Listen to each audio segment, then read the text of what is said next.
আসসালামু আলাইকুম। সবাই কেমন আছেন? আশা করি সবাই ভালো আছেন। আজ আপনাদের জন্য নিয়ে এসেছি গল্পের ৪র্থ পর্ব। আশা করি গল্পটি আপনাদের ভালো লাগবে। তাহলে চলুন শুরু করা যাক। নিজ থেকে ওঠার আগে যদি দুনিয়া কিয়ামত হয়ে যায়, তাও আমায় ডাকবি না। রিজভী অবাক হয়ে বলে, হুম। পরের দিন আদরের বাংলো বাড়িতে যাই। সেখানে গিয়ে আমার মাথায় যেন বজ্রপাত হলো। আমি যেন সেখানেই মাথা ঘুরে পড়ে যাব। এই কয়দিনই টুকটুকির একই অবস্থা হয়েছে। মেয়েটা অনেকটা শুকিয়ে গেছে। ওকে দেখে আমার দু চোখ ঠেকরে জল বেরিয়ে আসতে চাইছে। আমাকে দেখে টুকটুকি দৌড়ে এসে আমাকে জড়িয়ে ধরে।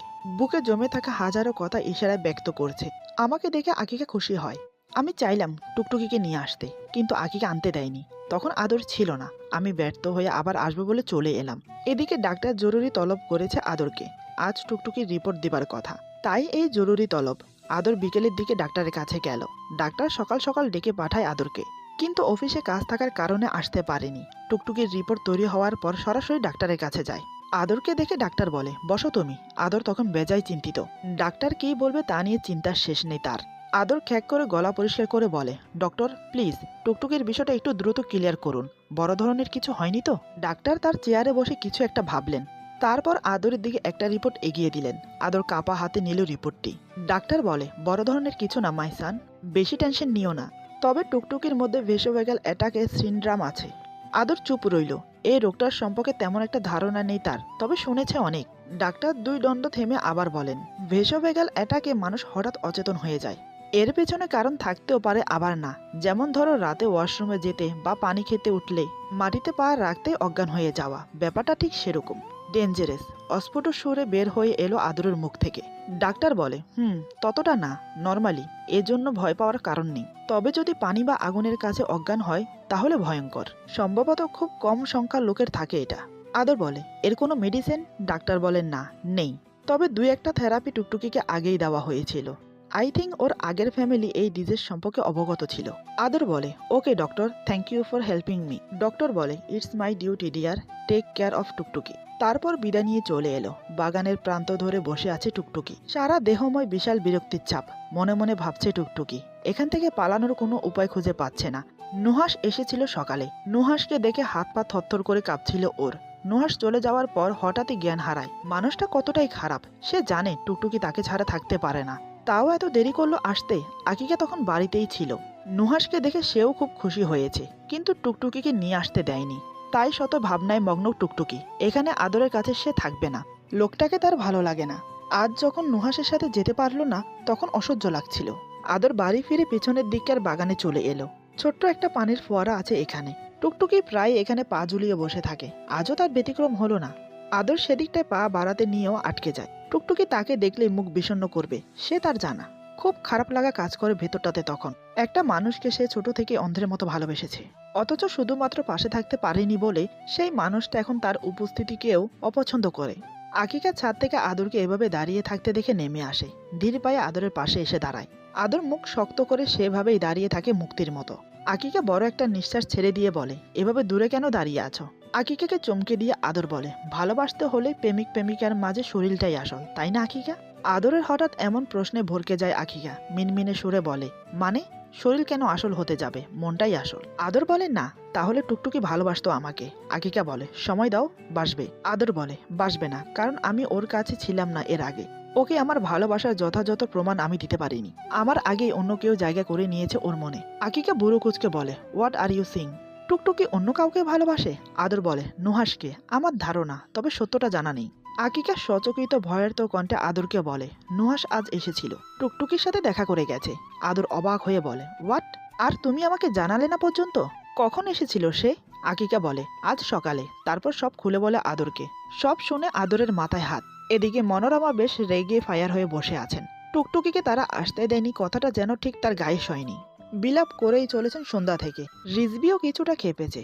পরের দিন সকালে আমি আবার আসি আদরের বাসায়। সাথে এবার মনোরমা রিজবিও ছিল।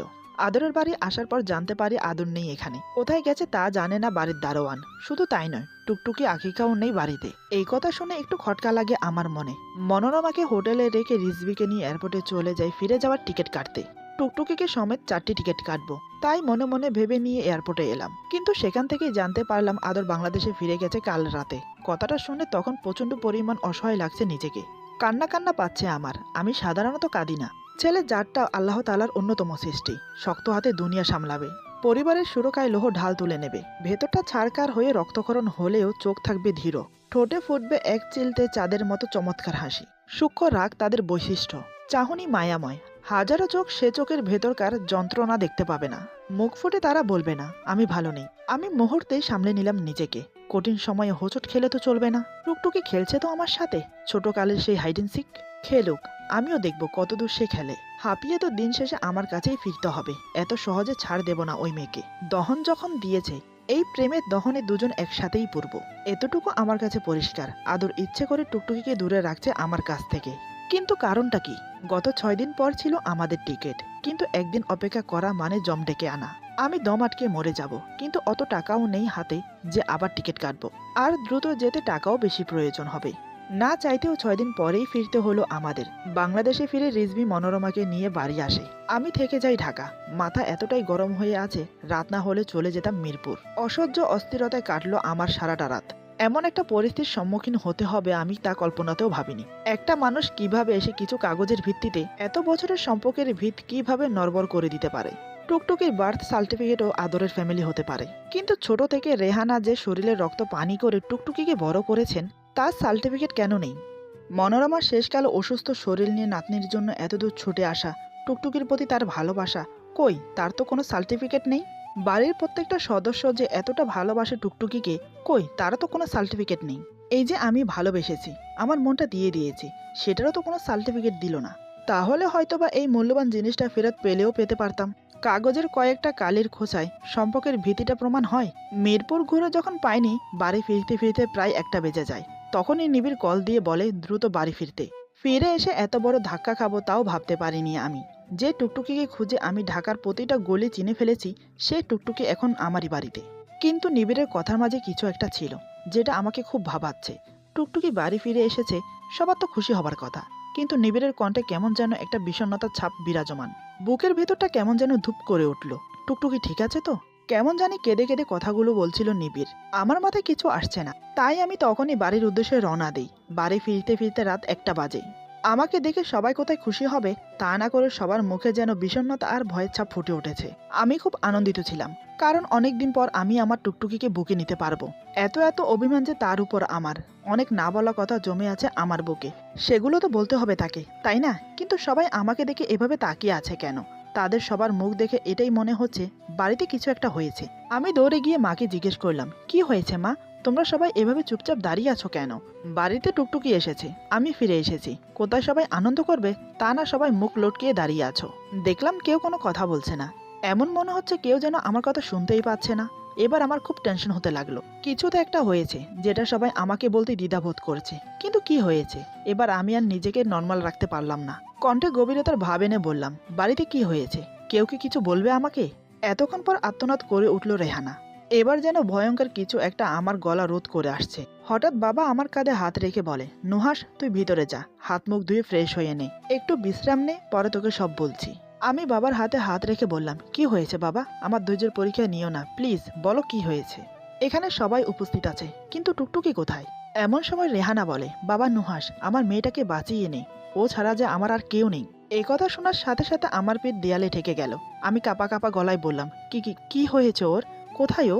এমন সময় নিবিড় বলে, আসলে আদরের সাথে বাড়ি ফেরার সময় রাস্তায় একটা অ্যাক্সিডেন্ট হয়। তেমন ক্ষতি হয়নি টুকটুকির, তবে মাথায় কিছুটা চোট পেয়েছে, সেই থেকেই কোমায় চলে গেছে। আজ 3 দিন ধরে চিকিৎসা চলছে, কিন্তু কোনো উন্নতি হচ্ছে না। সামান্য চোট, এমনটা তো হবার কথা নয়। আমি একজন ডাক্তার হিসেবে যতটুকু করার ততটুকু করেছি। আমি আমার মতে কোনো খামতি রাখিনি, তবে কেন যে ওর জ্ঞান ফিরছে না সেটাই বুঝতে পারছি না। নিবিড়ের কথা শেষ হতে না হতে আমি ধপ করে মেঝেতে বসে যাই। আমি যেন নিজেকে স্থির রাখতে পারছি না। এমন সময় বাবা এগিয়ে এসে আমায় অনেক সান্ত্বনা দেয়। তারপর অনুই বিনয় করে বলে, বাবা তুইও তো ডাক্তার, আমার টুকটুকি মার কি হয়েছে? তুই ওকে দেখ না, ভালো করে দে। ওকে ছাড়া যে পুরো বাড়িটা খাঁ খাঁ করছে। তারপর থেকে একটানা 6 মাস পেরিয়ে গেল, টুকটুকি এখনো কোমায়। আমি অনেক চেষ্টা করেছি, বাহিরে থেকেও ডাক্তার আনিয়েছি, কিন্তু কিছুতেই কিছু হয়নি। টুকটুকির এই অবস্থার জন্য আদর নিজেকেই দায়ী করছে। সে মনে করছে আজ যদি টুকটুকিকে সে না নিয়ে যেত, তাহলে হয়তো তার এমনটা হতো না। এই হচ্ছে টুকটুকির কোমায় যাওয়ার ঘটনা। সেই থেকে এই মেয়েটা অভিমান করে এখনো কোমায় আছে। ওর সব অভিমান যে আমার সাথে। আজ বিকেলে হঠাৎ করেই টুকটুকি কোমা থেকে বের হয়েছে, কিন্তু না বের হওয়ার মতনই। শরীর অনেক দুর্বল। ও যে সব ভুলে গেছে, ভুলে গেছে আমাকে, ভুলে গেছে বাড়ির এরা সবাই ওর আপনজন, ভুলে গেছে হাসতে, শুধু ফ্যালফ্যাল করে চেয়ে থাকে। এখন চিন্তার কোনো কারণ নেই, হয়তো কয়েকদিন রেস্ট নিলেই ঠিক হয়ে যাবে। আমি মনে মনে অনেক খুশি হলাম, আল্লাহর দরবারে শুকরিয়া জানালাম। আমি আমার ভালোবাসার মানুষটাকে আবার ফিরে পেয়েছি। এখন শুধু আল্লাহ যদি ওকে সুস্থ করে দেয়, ওকে ঠিক আগের মতো করে দেয়, তাতেই আমার জন্য অনেক পাওয়া। আমি আর কিছু চাই না আল্লাহর কাছে। এভাবে চলতে থাকে বেশ কয়েকদিন। একদিন বাবা বাজার খোঁজে সবচেয়ে বড় মাছগুলো নিয়ে আসে আমার জন্য। বাবা মনে মনে বলে, ছেলেটা যে আগে রুই, পাবদা, চিংড়ি খুব পছন্দ করত, এখন তো ঠিকমতো খাই না। ছেলেটাকে নিয়ে বড্ড চিন্তা সবার। বাজার থেকে ফিরে সেলিনা আর রেহানাকে বাজারগুলো দিয়ে বলেন, ভালো করে কষাইয়া মোটর দিয়ে ভুনা করবা রুই মাছটা, পাবদা রানবা টমেটো দিয়া, আর লতি আনছি দেখো, চিকন চিকন লতি দিয়ে ঝাল ঝাল কইরা রানবা চিংড়ি। রেহানা কিঞ্চিত কপাল কুচকায়। সেলিনা মানে আমার মা বসা কণ্ঠে কাশি দিয়ে বলে, খাইবো কে এত? বাবা বলে, কেন, বাড়ির ছেলে মেয়েরা কি খায় না নাকি? মা বলে, ওই খায় বেঁচে থাকার জন্য, কারোর মনে আনন্দ নাই। বাবা ছোট ছোট পায়ে এগিয়ে গিয়ে বসে সোফায়, কি একটা ভাবে। তার চোখ ভরে ওঠে সূক্ষ্ম নোনতা জলে। আবেগবিহীন চোখে বসে রইল বাবা। সীমা বাবার জন্য চা নিয়ে এলো। মুখ বোতা করেই চা হাতে নিল বাবা। চায়ের স্বাদ মুখে লাগতেই চমকে উপরে দেখলেন, এই বাড়িতে ভালো চা বানায় টুকটুকি আর সীমা। সীমাকে দেখেই বাবা দাঁড়িয়ে মাথায় হাত বুলিয়ে বলে, কখন এলি মা, আছিস কেমন? সীমা বলে, ভালো বড় আব্বু, কিন্তু তুমি তো অসুস্থ হয়ে যাচ্ছ দিন দিন। বাবার একটা দিক নিঃশ্বাস বের হয়ে আসে বুকের ভেতর থেকে। তারপর বলে, আমার সংসারটা কেমন জানি হয়ে গেল রে মা। গলা ভেঙে আসে বাবার। সীমা এবার কেঁদে বলে, সব ঠিক হয়ে যাবে বড় আব্বু। বাবা বলে, মা মারে তুই কাঁদিস না, তুহিন আসেনি? বাবা দ্রুত সীমার চোখের জল মোছেন। সীমা বলে, ও রাতে আসবে, টায়রাকে আর আমাকে পৌঁছে অফিসে গেছে, অফিস থেকে এখানেই আসবে। বাবা বলে, আচ্ছা আমার টায়রা মনিটা কই? টুকটুক পায়ে সারা বাড়িতে হাঁটে না কেন? সীমা এবার আওয়াজ করে হেসে ওঠে। নাকি কণ্ঠে বলে, ঘুমোচ্ছে, ঘুম ছাড়লে দেখো তোমাদের সবার ঘুম হারাম করবে, হি হি হি। বাবা চশমা খুলে হা করে গরম ভাব দিয়ে মুছে আবার পড়েন। কণ্ঠে তার গাঢ় রুক্ষতা এনে বলে, মনে আছে টুকটুকিকে যখন আমি এই বাড়িতে আনি, তোরা প্রায় সবাই বড়, সন্ধ্যার পর বাড়িতে পড়ার ধুম লেগে যেত। ও টুকটুক করে সারা বাড়ি ঘুরতো, তারপর নুহাসের খাটে গিয়ে টুক করে ঘুমিয়ে পড়তো। সীমা হেসে উঠল বাবার কথায়। আমি বাড়ি ফিরে জানতে পারি টুকটুকি ঘুমোচ্ছে। মেয়েটা নাকি খুব ক্লান্ত, তাই আমি ডিস্টার্ব করলাম না। অনেকদিন পর আজ হসপিটালে গিয়েছিলাম রুগী দেখার জন্য। মেয়েটা অসুস্থ হওয়ার পর থেকে আমি আর হসপিটালেই যাইনি। ঘর থেকে এক কদম কোথাও বের হয়নি। গোসল সেরে হালকা কিছু খাওয়া দাওয়া সেরে টুকটুকির ঘরে গেলাম। ততক্ষণে টুকটুকি জেগে উঠেছে। টুকটুকি খাটে শুয়ে তাকিয়ে আছে আমার দিকে। গত 7-8 মাস আগে অ্যাক্সিডেন্টে কমায় যায়। 1 মাস আগে চোখ মেলেও পুরোপুরি প্যারালাইসিসড হয়ে যায় টুকটুকি। কিছু কিছু ক্ষেত্রে কোমার রোগী প্যারালাইসিসড হয়ে যায়। এখন পুরোপুরি সুস্থ, শুধু শরীরের ক্লান্তি ভাবটা মাঝে মাঝে চলে আসে। বাড়ির সবাই বলে টুকটুকি সুস্থ হওয়ার পেছনে নাকি আমার হাত। হয়তো তাই হবে, কারণ আমি দিন রাত 24 ঘন্টা টুকটুকির সেবা করেছি। ভালোবাসার মানুষকে দিন রাত সেবা করে সুস্থ করেছি। টুকটুকির উন্নতিও হয়েছে দিনে দিনে। আদর নিজের ভুলটুকু বুঝতে পেরেছে। 14 বছরের ভালোবাসার অপেক্ষার চেয়ে 14 বছরের ভালোবাসার দাম অনেক। আমার চোখ দেখলেই টুকটুকির প্রতি আমার ভালোবাসার গভীরতা উপলব্ধি করা যায়। আদর ঠিক করেছে আমার আর টুকটুকির ভালোবাসার মাঝে আর বাধা হয়ে দাঁড়াবে না। জীবনের বাকি সময়টুকু বাংলাদেশেই কাটাবে। নিজের দেশের গন্ধে যেন পরিতৃপ্তি আছে। তা কখনোই সেই ইট পাথরের আধুনিক শান্তিময় দেশে নেই। ফজর যেমন অবশ্যই আমেরিকাতে বিজনেস সামালছেন, লোকটার টুকটুকির প্রতি চিন্তাধারা বিন্দুমাত্র পরিবর্তন হয়নি। এমএ যেখানে আছে সেখানে থাকবেন না উনি। কেমন অদ্ভুত মানুষ বুঝি না। এদিকে আকিকার প্লেন 10 মিনিট আগে ল্যান্ড করলো। আদর গেছে ওকে ড্রপ করতে। কিন্তু আকিকার সাথে তন্ময়কে দেখে সচকিত আদর আলিঙ্গন করে বুকে জড়িয়ে নিল ছোটবেলার বন্ধুকে। মাথায় রাগ নাড়াচাড়া দিয়ে উঠল। তন্ময়ের মাথায় চাপড় মেরে বলে, কই ছিলে এতগুলো মাস, একবারও যোগাযোগ করিস নাই? তন্ময় বলে, সরি ডিয়ার, সে অবস্থায় ছিলাম না যে যোগাযোগ করব। বাংলাদেশ থেকে যাওয়ার 2 মাসের মাথায় মম মারা যায়। আমি মানসিক ক্ষতিগ্রস্ত হয়ে পড়ি। আকিকার প্রতি রাগ থাকার কারণে তোদের সাথে যোগাযোগ করতে পারিনি।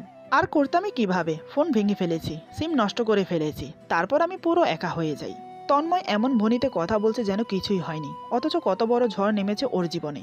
আদরও তন্ময়ের মা মারা যাওয়ার কথা শুনে ব্যথিত হয়। আদর বলে, খুবই দুঃখজনক, তার আত্মার শান্তি কামনা করি। কিন্তু কি এমন রাগ আকিকার সাথে যে যোগাযোগ অফ করতে হবে? কথাটা শুনে তন্ময় মাথা নিচু করে থাকে।